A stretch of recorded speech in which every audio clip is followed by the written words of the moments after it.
मोगड़ी। अरे बचपन में बात करने वाले बहुत मिलेंगे, जवानी में भी बहुत मिलेंगे, अधेड़ी में कमाई करोगे उस समय भी बहुत मिलेंगे। बात करने वाले नहीं मिलेंगे तो बुढ़ापे में नहीं मिलेंगे, बस इसके बाद में बात करने वाला कोई नहीं मिलता, आखिरी तक नहीं मिलता, फिर तो वही मिलता।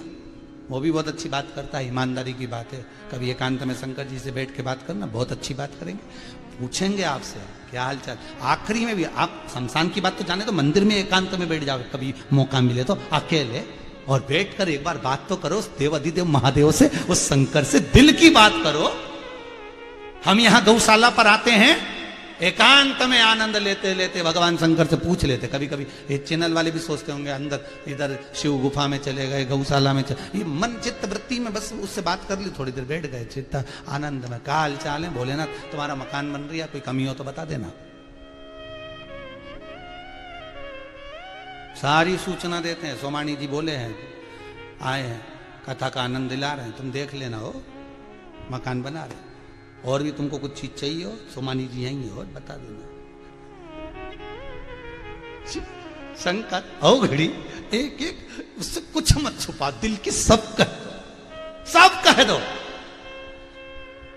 अरे और धर्म में तो रविवार के दिन जाके कहते हैं, और धर्म में तो रविवार को जाते हैं अपने दिल की बात कहने लगे कि इनके सामने सब कह दो।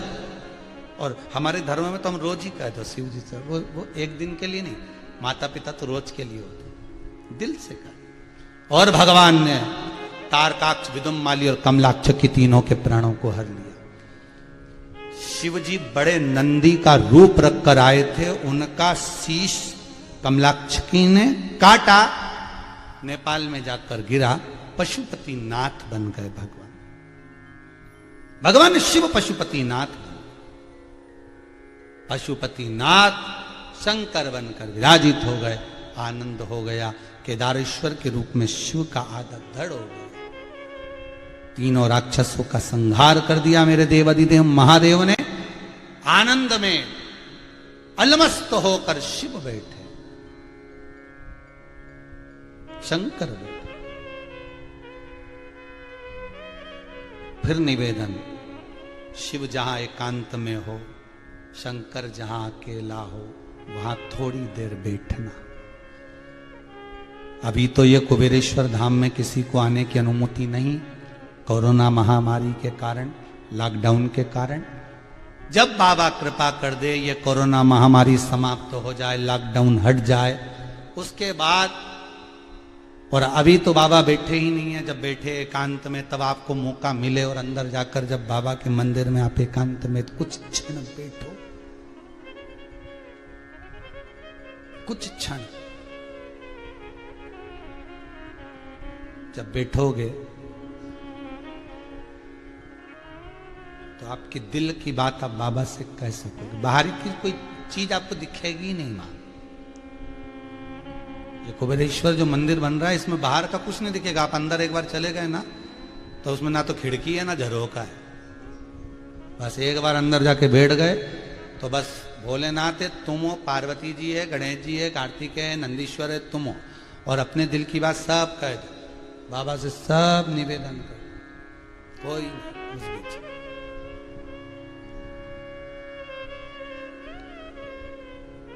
दिल से कहो।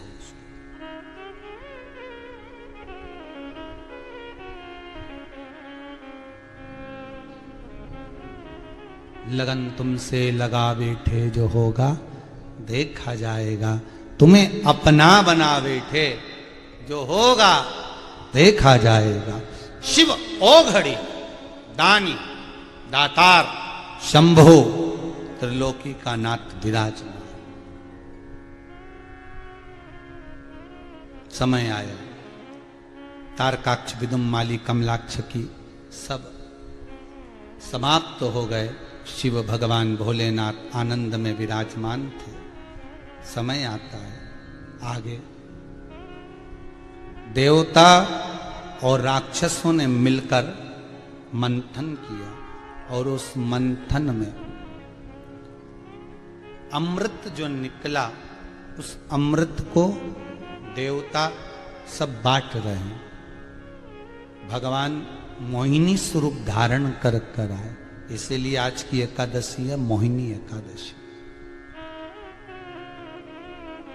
भगवान मोहिनी स्वरूप धारण कर कर जैसे अमृत को कलश को लेकर आए थे और देवताओं को बांटा गया था, उसी में जाकर राहु बैठ गया था। अमृत तो चले गया था, ऐसा नहीं कि अमृत नहीं गया, गया। देखो राक्षस है राहु, पर अमृत गया उसके अंदर, उसके कंठ में, तो उसका एक पुण्य सामने आ गया। जब यह शिव पुराण रूपी अमृत किसी के अंदर जाता है तो उसके पुण्य प्रबल होते हैं। चंद्र दौड़ कर गया था शंकर भगवान के पास में कि राहु मुझे बर्बाद कर देगा, नष्ट कर देगा। शिव जी ने चंद्र को अपने मस्तक पर बिठा लिया, इतने में राहु आ गया। राहु और कहीं नहीं जा सकता था, पर चंद्रदेव के पास राहु दौड़ कर आया, चंद्र को देखकर शिव जी के। शंकर जी ने पूछा क्या हुआ, हुआ क्या, क्यों आया है, क्या कारण है तेरा आने का। शंकर भगवान ने जब पूछा तो राहु कहता है आप चंद्रदेव को अगर मस्तक पर बिठा सकते हो तो मैं राक्षस हूं क्या, मुझे नहीं बिठा सकते। शंकर भगवान वाले क्यों क्यों नहीं बिठा सकते, चल बैठ जा ऊपर। शिव जी ने उस राहु को भी अपनी जटा में बिठा लिया। इसीलिए शिव महापुराण की कथा कहती है शंकर भगवान पर एक लोटा पानी जब हम चढ़ाते हैं तो 9 ग्रह सारे राहु केतु शुक्र मंगल बुध गुरु शनि सब अनुकूल हो जाते हैं, क्योंकि सारे ग्रह शंकर जी की जटा में भरे। कहीं नहीं जाना अपने को, एक ही पकड़ लो बस शंकर को। सब देवी देवता ने, शनि महाराज ने, राहु महाराज ने, केतु महाराज ने, सारा महाराज। अच्छा ये सारे ग्रह गड़बड़ करते हैं, बस एक ही ग्रह गड़बड़ नहीं करता है ना। तुम देखो कभी सूर्य गड़बड़ कर रहा है, कभी मंगल गड़बड़ कर रहा है, कभी बुध गड़बड़ कर रहा है, कभी शुक्र गड़बड़ कर रहा है, कभी राहु गड़बड़ कर रहा है, कभी केतु गड़बड़ कर रहा है, कभी शनि गड़बड़ कर रहा है। बस एक ही गड़बड़ नहीं करे, गुरु। जो गुरु ग्रह होता है वो कभी गड़बड़ नहीं करता, एकदम शांत। तो किसी ने पूछा गुरु महाराज से कि तुम्हारा ग्रह गड़बड़ नहीं करता कभी, तो गुरु महाराज बोले करने से फायदा भी क्या है, थोड़ी देर बाद गड़बड़ करेंगे फिर सीधे होना पड़ेगा। शनि की ढैया 7:30 गई तो बाद में वापस सीधा हो गया। राहु की वक्रिता हटी, वापस सीधा हो गया। केतु की गड़बड़ हुई, फिर वापस सीधा हो गया। ये सारे ग्रह कभी ना कभी तो ठीक होते हैं ना। आज कोरोना महामारी चल रही है, आज व्यापार लोगों का पिट गया, पर इतना 2 साल अगर लोगों का व्यापार पिटा है तो भगवान कुछ सोचा ही होगा ना अच्छा। इसके बाद हो सकता है ऐसा अंबारियां खोल दे कि तुमसे बटोरा ना जाए, ये तो उसके। इसलिए शांति, गुरु जो ग्रह है बिल्कुल शांत ग्रह, शांति बना के रखो, आराम से बैठो। जब गुरु प्रबल होता है तो घर में अच्छे काम हो जाते हैं। जब गुरु थोड़ा सा मन उदास करके बैठ जाता है तो घर में थोड़े काम अर्चन, लड़के की शादी नहीं हो रही, लड़की का ब्याह नहीं हो रहा, मकान नहीं बन रहा, समझ लो थोड़ा सा गुरु का मुख उतर गया। इसलिए गुरु महाराज बड़े अलमा। तो किसी ने पूछा गुरुदेव गुरु ग्रह बड़ा प्रबल ग्रह, परंतु ये चुप रहे। गुरु ग्रह बोलता है कि अपन तो चुप रहने में फायदा, दादा अपने को ज्यादा लफड़ा पसंद, शांति रखो। इसलिए गुरु जी के पास जब भी जाओगे ना तो एक ही बात के ठीक है जो हो रहा है ना होन दो, आग लगे बस्ती में अपन रहो मस्ती में, क्या किसको रोइए, चादर तान के सोइए, अलमस्त क्या माता पच्ची करो।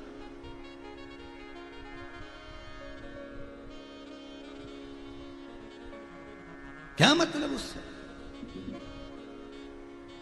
शांति बस। अब राहु बैठ गया, शिव जी राहु को भी अपनी जटा में बिठाए, शंकर राहु को भी अपनी जटा में बिठाए। ऐसा नहीं कि देवता अगर शिव जी की आराधना कर रहे हैं तो राक्षस भी शिव की आराधना कर, राक्षस।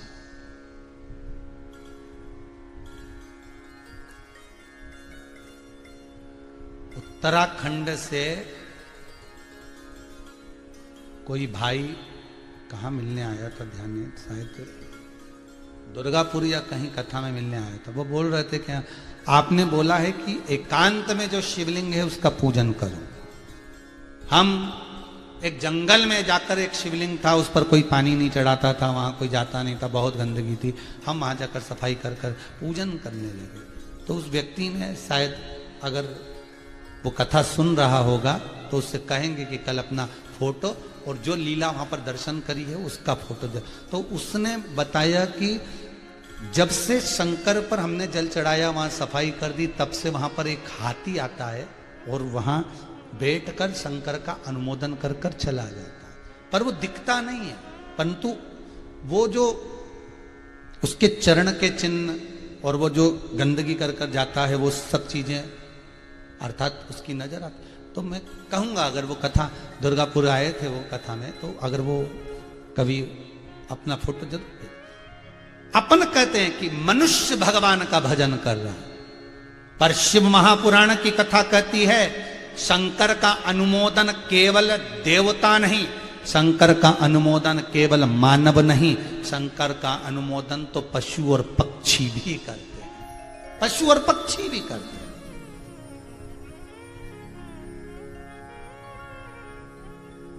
शिव का अनुमोदन पशु और पक्षी भी कर रहे हैं, वो भी मस्ती में, शिव मस्ती में डूबे। तो ये मोहिनी जो अवतार लिया, देवताओं को बांटा अमृत, राक्षसों को समुद्र का जो जल निकला था, जो फेन था समुद्र का, जब कलश निकला था, ऊपर ऊपर जो समुद्र का फेन उस अमृत के कलश में भरा गया था, वो इन राक्षसों को पिला दिया। देवताओं को अमृत राहु ने भी पी लिया, उसकी बुद्धि, राहु ने जैसे ही अमृत पिया थोड़ी सी बुद्धि सबरी और शंकर जी की जटा में जाकर बैठ गया। शिव महापुराण की कथा कहती है, एक बार भी अगर आप शंकर की कथा को सुन रहे हो, भगवान का भजन कर रहे हो, शंकर का अनुमोदन कर रहे हो, शिव महापुराण की कथा के रसतत्व में डूबे हुए हो, तो यह पक्का है कि आप शंकर की जटा में जरूर जाकर बैठोगे, अर्थात शिव आपको स्वीकार जरूर करेगा। शंकर स्वीकार कर ले।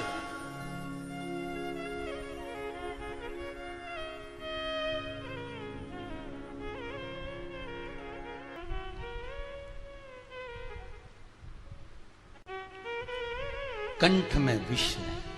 शिव महापुराण की कथा कहती है, बाबा की अगर भस्म मिले, या आप कभी शंकर जी पे भस्म चढ़ा रहे हो किसी मंदिर में, शिव जी का अभिषेक के बाद भस्म स्नान अगर आदि करा रहे हैं, वो भस्म अगर मिल जाए तो वो कंठ पर लगे। क्यों? उसका कारण है, कहते हैं मान लो कोई चीज हमने भोजन में ग्रहण करी, कोई चीज हमने पाई और वो शरीर में जाकर विष बना रही है, या उससे कोई बड़ा रोग उत्पन्न हो रहा है, कैंसर जैसी बीमारी भी अगर उत्पन्न हो रही है, या ट्यूमर या कोई अन्य किडनी विडनी कुछ गड़बड़ हो रही है, तो कहते हैं शंकर की भस्म कंठ पर लगा ली जाती है। जो मुख में राल बनती है, शंकर की भस्म लगा हुआ कंठ जब राल बनाता है मुख के अंदर, जो थूक बनता है राल बनती है, जो जल बनता है इन जिह्वा के द्वारा, वो जल दिन रात जब हृदय के अंदर, शरीर के अंदर जाता है, तो वो औषधि बना देता है, जिससे कोई बड़ी बीमारी नहीं होती, बीमारी कट जाती है, बीमारी समाप्त हो जाती है।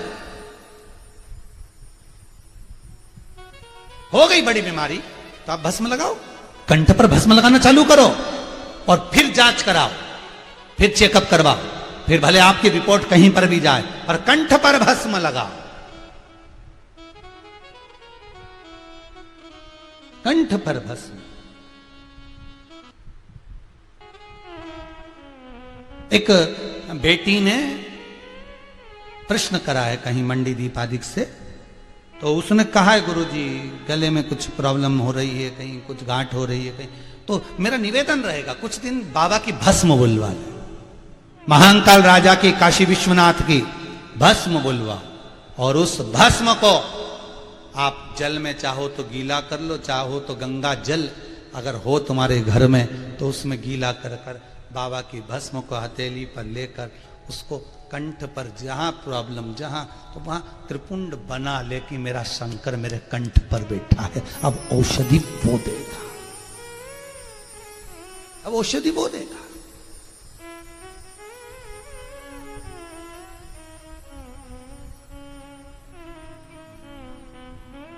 उसके रुद्राक्ष में, उसकी बेलपत्र में, उसके शमी पत्र में, उसके एक एक अंश में औषधियां हैं। औषधि उसके अंश में, एक एक अंश। भस्म लगा और शंकर नीलकंठधारी बन गए। नीलकंठधारी बने, विष पी लिया तो शिवजी के पास में विष आया, देवताओं के पास अमृत आया। अमृत और विष आने का कारण उसका भी एक प्रभाव है। अमृत देवताओं के हिस्से में आ गया, विष जगत का पिता है शंकर, जगत का बाप है मेरा शिव। और जगत का जो पिता होता है, जगत का जो बाप होता है, घर का जो बड़ा होता है, घर का जो भयो होता है, विष उसी के हिस्से में आता है, ठंडा उसी के हिस्से में आता। घर की ठंडी रोटी कौन खाती है? घर की मां। उनको मालूम है बहू खाएगी नहीं, अपने पति को देगी नहीं, मैं अपने पति को दूंगी नहीं, रोटी बाद में फेंकी जाएगी, उससे अच्छा है कि ठंडी रोटी मैं ही खा लूं। घर की मां ठंडा वही खाती, ठंडा वही पाती, ठंडा वही पाती। विष उसी के हिस्से में आता। और आन दो, पार्वती जी कहती आप विष पी रहे हो, देवता अमृत पी रहे। आपने एक बार अपने मुख से नहीं कहा कि अमृत मुझे दो। शंकर जी बोले उनको अमृत पी लेने दे, और अमृत पीने के बाद भी अमर नहीं हो पाएंगे। शंकर कहते हैं कभी कभी अमृत भी काम नहीं करता। शंकर जी कहते कभी कभी विष भी काम कर जाता है। विष भी, शिव कथा कहती है गुरु के हाथ की पड़ी हुई छड़ी, डंडा, थप्पड़ और वाणी विष जैसी होती है पर अमृत जैसा काम कर जाती है। छड़ी पड़े छम छम और विद्या आए, तो ये अमृत का काम कर जाती है, ये अमृत तुल्य हो जाती है, ये अमृत के भाव को प्रकट कर देती है।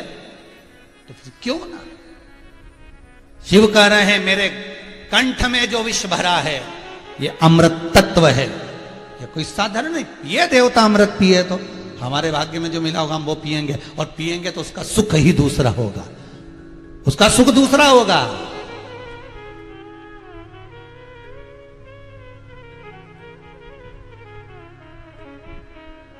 भगवान दिया, शंकर ने लिया और नीलकंठधारी कहला गए। औघड़ दानी है वो।